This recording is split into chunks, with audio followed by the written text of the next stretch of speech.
दोस्तों, भारत में जब भी हॉन्टेड प्लेस की बात की जाए तो भानगढ़ किले का नाम टॉप पर आता है। यह किला डरावना व खौफनाक होने के साथ साथ अपनी ओर अट्रैक्टिव भी करता है, क्योंकि इस किले से बहुत ही डरावनी चीखने, चिल्लाने, रोने व घुंघरू बजने की आवाजें आती रहती हैं और किले के अंदर रहने वाली परछाइयां भी नजर आती हैं। जितने एरिया में यह किला बना हुआ है, उस एरिया को भारत सरकार ने शाम 6 बजे से लेकर सुबह 6 बजे तक किले के अंदर जाना प्रतिबंधित कर दिया है, क्योंकि इस समय चोरी छुपे जो भी किले के अंदर गया वह लौटकर वापस नहीं आया है। और रिजर्व एरिया घोषित करने के बाद भारतीय पुरातत्व विभाग ने यहाँ डर की वजह से अपना ऑफिस भी नहीं बनाया। भानगढ़ किले को क्यों इतना भूतिया व खौफनाक कहा जाता है, आखिर इसका क्या रहस्य है? इसी रहस्य से पर्दा हटाने के लिए इस किले की 2 इंटरेस्टिंग स्टोरी बताने वाला हूँ, जिसमें सेकंड स्टोरी काफी दिलचस्प व डरावनी भी हो सकती है। इसलिए गाइस, दिल थाम कर सुनना व देखना, वीडियो को एंड तक जरूर देखना। चैनल पर नए हो तो गाइस सब्सक्राइब जरूर करें, वीडियो को लाइक, शेयर व आई बेल का बटन जरूर दबाएं, जिससे आपको ऐसी ही रोचक व रहस्यों से भरी वीडियो मिलते रहे। हेलो दोस्तों, मैं केशव सिंह और आप देख रहे हैं बोटेक फैक्ट। सबसे पहले दोस्तों, आपके दिमाग में यह क्वेश्चन जरूर आया होगा कि भानगढ़ किले को क्यों और किसके लिए बनवाया गया था और यह कहां पर स्थित है। भानगढ़ किला जयपुर से 80 किलोमीटर दूर अलवर जिले में स्थित है, जिसका निर्माण आमेर के राजा भगवंत दास ने 1573 में अपने छोटे बेटे माधव सिंह के लिए किया था। माधव सिंह को अकबर के 9 रत्नों में से गिना जाता है। यह किला 400 साल पुराना है। इस किले की दीवारें बहुत ऊंची व मजबूत बनी होने के साथ साथ यह बहुत ही बड़े एरिया में फैला हुआ है और किले में कई मंदिरों का निर्माण भी करवाया था। दोस्तों, यह वीडियो थोड़ा बड़ा भी हो सकता है, इसलिए सेकंड स्टोरी जरूर देखना। Story first. जब आमेर के राजा भगवंत दास किला बनाने के लिए यह जमीन देख रहे थे तो वहीं पर एक बहुत बड़ा तपस्वी साधु रहता था। जब राजा इस साधु से बात कर रहे थे तब साधु ने राजा को एक बहुत बड़ी चेतावनी दी थी कि इस किले की परछाई मेरी कुटिया पर नहीं पड़नी चाहिए, और इसके बाद राजा वहां से चले गए। कुछ दिनों बाद राजा भगवंत दास उसी जगह वापस आए और किले का निर्माण स्टार्ट कर दिया।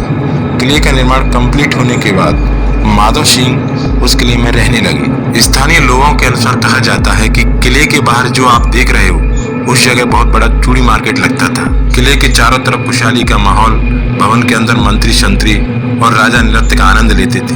दूसरी ओर जब वह तपस्वी साधु अपनी तपस्या से जागा तो उसने देखा कि किले की परछाई उसकी कुटिया पर पड़ रही थी, जिसको देखकर साधु बहुत क्रोधित हुआ और राजा के पास पहुंचा। साधु ने चिल्लाते हुए राजा से कहा, मैंने तुम्हारे पिता को चेतावनी दी थी कि किले की परछाई मेरी कुटिया पर नहीं पड़नी चाहिए, पर ऐसा नहीं हुआ।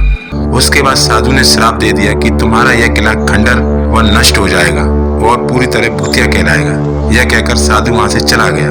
कुछ समय बाद किले पर बाहरी आक्रमण हुआ, जिसमें सभी लोग मारे गए और किला पूरी तरह खंडर हो चुका, और उसी जगह पर आज के समय भूत व खौफनाक आत्माएं निवास करती हैं। इसी वजह से किले से औरतों की चीखने व रोने की आवाजें आती हैं।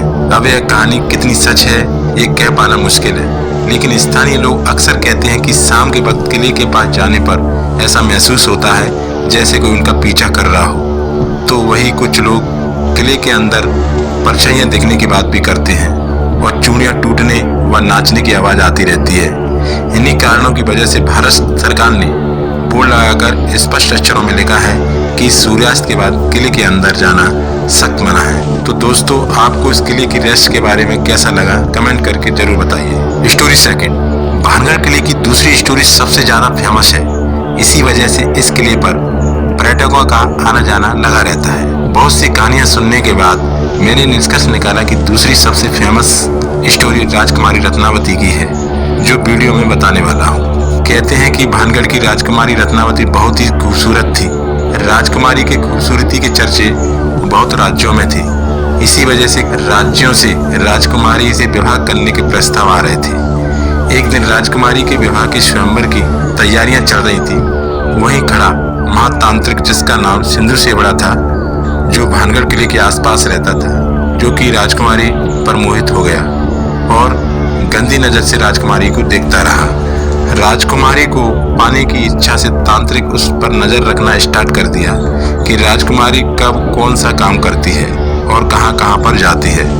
तांत्रिक यह सब देख रहा था। उसी दौरान राजकुमारी और अपनी सखियों के साथ बाजार घूमने निकली। उसके बाद राजकुमारी एक दुकान पर पहुंची और एक इत्र की शीशी को हाथ में लेकर उसकी खुशबू सूंघने लगी। कुछ ही दूरी पर खड़ा तांत्रिक यह सब देख रहा था।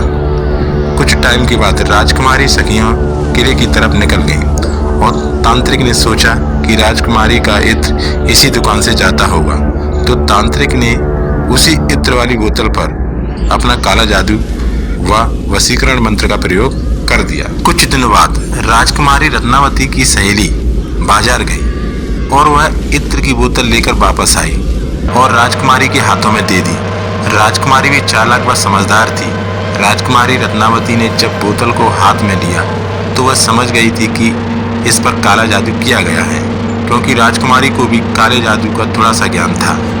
और राजकुमारी ने उस बोतल को एक बड़ी सी चट्टान पर दे मारा, जिससे वह चट्टान टूटकर सिंदूर से बड़ा तांत्रिक के सिर पर जा गिरी और वह बुरी तरह से घायल हो गया। उसी समय तांत्रिक ने राजकुमारी और भानगढ़ किले को श्राप दे दिया। किले में रहने वाले लोग जल्दी मर जाएंगे और उनकी आत्माएं हमेशा भटकती रहेगी। यह किला एक दिन पूरी तरह खंडर हो जाएगा। तब से आज तक दोस्तों इस किले में आत्माएं और भूत निवास करते हैं। इसी वजह से भारत में भूतिया किला कहलाने में टॉप पर आता है।